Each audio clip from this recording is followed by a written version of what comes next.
Seated in the Oval Office of the White House in 1803, the President of the United States, Thomas Jefferson, was studying a document when he heard something at the window. It was a buzzing sound, louder than he had ever heard before. Walking out onto the lawn, he was shocked to see thousands upon thousands of cicadas carpeting every tree, shrub, and plant before him. The noise was deafening.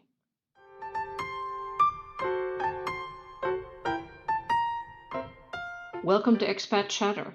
This is Brenda Arnold. Jefferson's destiny is about to befall parts of the eastern seaboard and midwestern United States.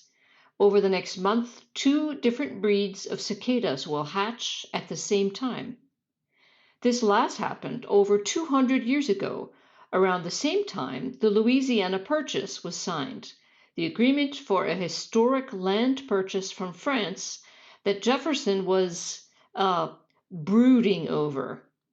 The cicada brood, designated by the Roman numeral 19, hatches every 13 years, and brood 13 every 17 years.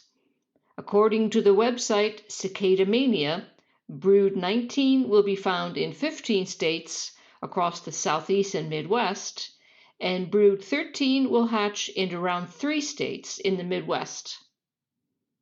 The 2 broods might cross paths in Iowa and Illinois, but they'll hardly overlap. I think that was very reasonable of the cicadas to reach a franchise agreement before going underground to avoid cannibalizing each other's markets. They spend 99.5% of their lives underground feeding on tree roots as so-called nymphs and looking mighty ugly in the process. The entomologist who came up with that name clearly misspent his youth reading too much Greek mythology. I'm sure the trees will be glad when those suckers finally get moving. They probably spent the past 13 or 17 years thinking, excuse me down there, would you mind morphing and flying away already? I said you could feed off my roots to tide you over, but you are most definitely abusing my hospitality. Perhaps if we get close to the trees during cicada season, we'll hear them give a collective sigh of relief. If only the noise of the cicadas didn't drown it out. I am about to travel to exactly those areas of the U.S. where the cicadas will be hatching.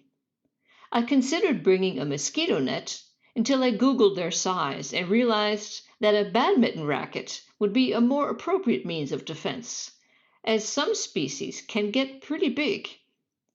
Personally, I'd love to see a Megapomponia imperatoria, a pretty fancy schmancy name for a 7-centimeter long bug with bulging eyes big enough to wink at you. Perhaps it would be wearing a crown and carrying a scepter.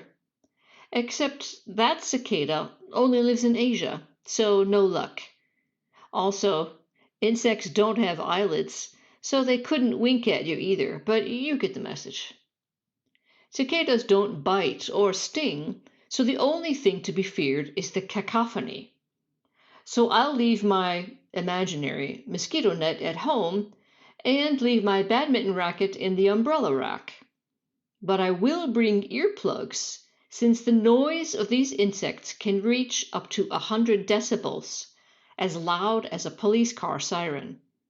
Their sound reminds me of a horror movie about monsters from outer space that our babysitter let us watch when I was just 5, called The Day of the Triffids. I think the sound engineer at the time must have used a recording of the cicadas for the Triffids. Returning to Thomas Jefferson back in 1803, the Roman numerals used in the names of these 2 broods of cicadas weren't the only ones he had to wrestle with. The document on his desk was for one of the biggest real estate deals of all time, the Louisiana Purchase. The name of this modest land parcel derives from France's King Louis XIV, who had gladly financed the American War of Independence, since those upstart colonials were fighting France's longtime enemy, Great Britain. But the enormous strain it put on France's treasury played a major role in sparking the French Revolution in 1789, just a few years after the end of the American War. America's territory grew by 50% at the stroke of a pen. So after recovering from the shock at the sight of the cicadas on the White House lawn, Jefferson probably went back inside and began hatching the idea of sending off the two frontiersmen Lewis and Clark on their historic expedition to explore the huge territory the U.S. had just bought.